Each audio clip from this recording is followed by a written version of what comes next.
The date is December 17th, 2025. For 17 long months, one name has really dominated the entire narrative for Russia in the Donbass. Pokrovsk. It's been this relentless, grinding push in Donetsk, and Russia has just poured, hundreds of thousands of troops into making this the absolute epicenter of the war. And the feeling just days ago was, well, it was incredibly bleak. It was. The consensus among military analysts wasn't just pessimistic. They were calling its capture a matter of when, not if. It felt inevitable, a foregone conclusion. The story was all about this agonizing but successful Russian advance that was, threatening to just unravel Ukraine's final defensive lines. But today, that entire story has been flipped on its head. There's been a stunning announcement from the Ukrainian military command. A huge one. We're talking about a narrative of collapse that hasn't just been stopped, it's been reversed. Yeah. This is a surprise victory, a massive territorial reversal in what everyone agreed was the most dangerous part of the entire front. It's incredible. Before we get into exactly how this happened, if you support Ukraine and you want timely, in-depth defense reports, the kind that give you the real story, remember to, as us, subscribe to Defense Reports. I'm Alex. Join me with Arya in this latest deep dive by Defense Report for a sharp, no-nonsense breakdown of what's happening in global defense, military tech, and strategy. And today we are unpacking this complex 17-month battle for Pokrovsk. We're going to get into how Ukrainian forces just recaptured a staggering 72 square kilometers near the city, completely defying those predictions of a total collapse. And 72 square kilometers, that is not a small gain. This is a huge chunk of territory to claw back in a place where, for months, advances were measured in meters, not kilometers. Right. Commander Syrskyi confirmed it's 16 square kilometers in the north of the city, and then another 56 just to the west around key villages like Khrushchev and Kotlin. So to really grasp the scale of this, we need to understand why. Why is Pokrovsk the most important fight on the map right now? That's the whole question. Russia committed somewhere between 170,000 and 220,000 troops just to this one area. That's an astronomical number of soldiers. So why this obsessive focus? What makes Pokrovsk so special? It's the linchpin. It's the hinge that the whole Donbass campaign swings on.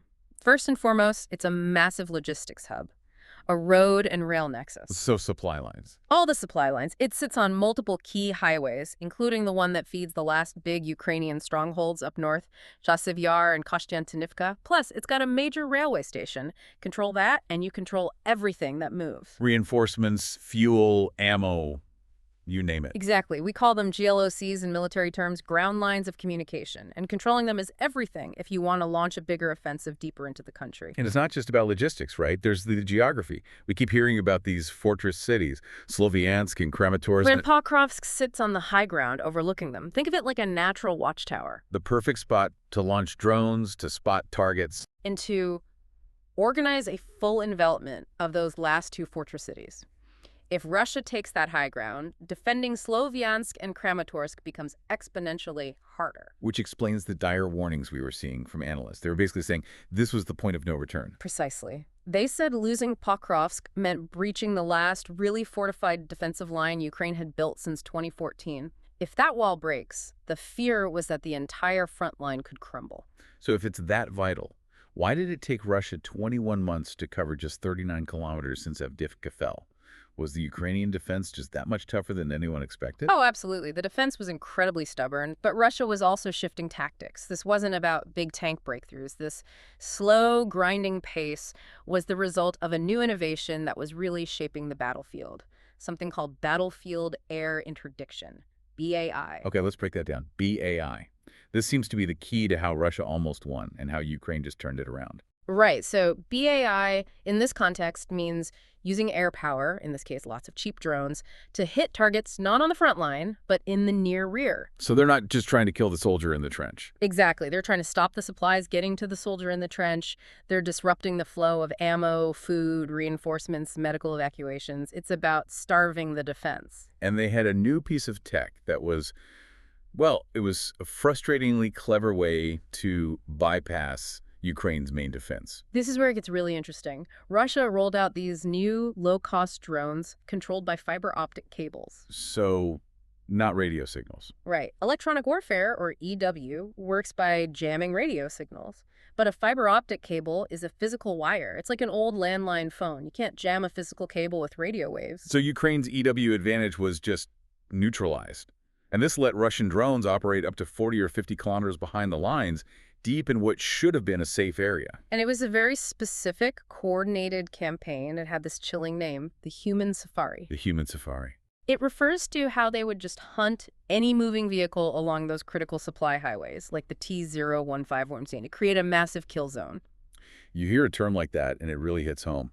We talk about GLOCs, but this was about individual soldiers having to walk 10 or 15 kilometers, carrying everything, under constant threat from drones they couldn't see. It's an incredible physical and psychological toll.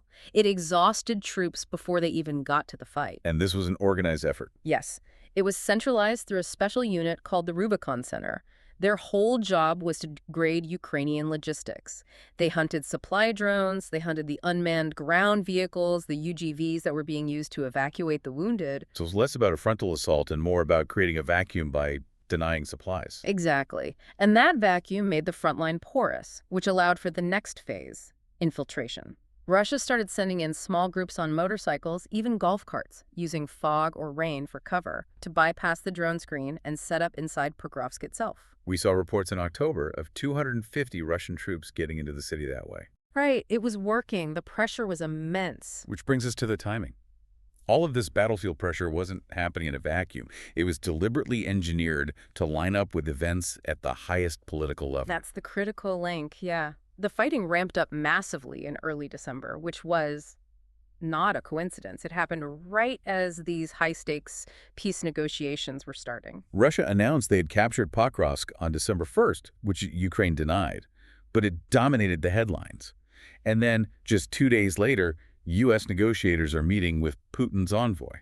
The timing is just too perfect. Military pressure creates negotiating leverage. The U.S.-backed proposal on the table reportedly required Ukraine to cede territory, including the part of the Donbass they've held since 2014. And the analysts were pointing out that this pressure on the front helps Russia because it affects President Trump's perception. It was all about pushing Kiev to the table to accept things they otherwise wouldn't. And there's an economic angle here, too, a big one. Pokrovsk is home to the Pshene plant, Ukraine's biggest producer of coking coal. The coal that's vital for making steel. It supplied half the coal for Metinvest, the country's biggest steel company. The plant's closure back in December 2024 was already a massive blow to Ukraine's economy and its ability to rebuild. So this fight became about more than just a city. It was a political necessity. Ukraine has been clear they have no right to cede sovereign territory. So this 72-square-kilometer counterattack, it's not just a tactical win. It's a powerful political statement. It strengthens Ukraine's hand and pushes back against any demand for territorial concessions. Especially since the new peace plan from Ukraine and European leaders specifically rejects ceding any land. Holding the line is essential for a just peace, not a forced surrender.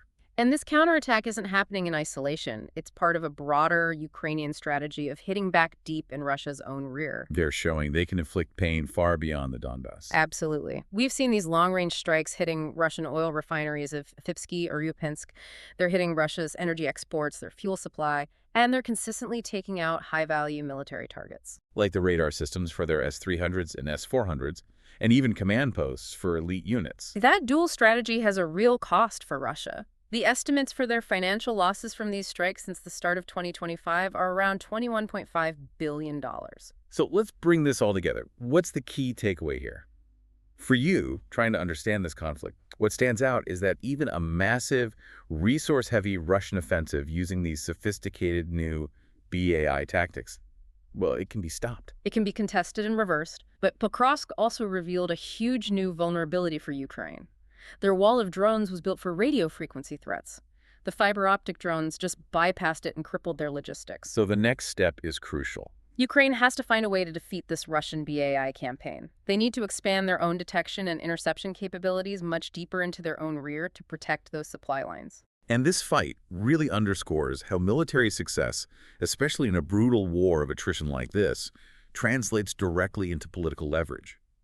For Ukraine and its partners in Europe, winning these tactical battles is essential to make sure any negotiation leads to a just peace. And not a forced capitulation, right? Yeah, exactly. When you connect this to the bigger picture, Ukraine's ability to pull off these counterattacks combined with its long-range strikes. That's the ultimate deterrent.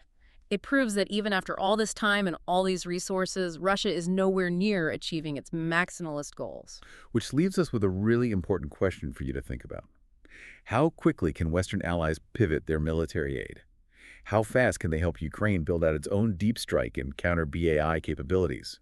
Because you can't fix a manpower shortage overnight, but winning the drone war deeper behind the lines, that might be the best chance to truly shift the balance of power. It really is, because stopping this Russian BAI tactic is the only way to prevent them from using this devastatingly effective approach across the entire front. You've been listening to Defense Report by Alex and Aria, where we analyze the latest in military strategy, global defense, and advanced weaponry. Subscribe to Defense Reports, your go-to source for timely, in-depth military and defense reports. We'll catch you next time.